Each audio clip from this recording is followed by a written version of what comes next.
थका छोड़ी जो ने ओए उन्हें क्या बाहर ठोक रही हूं अब कौन है मां ओ बुआ खोलो जी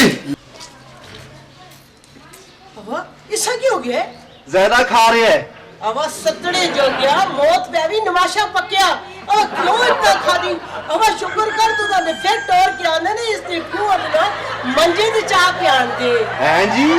हां जी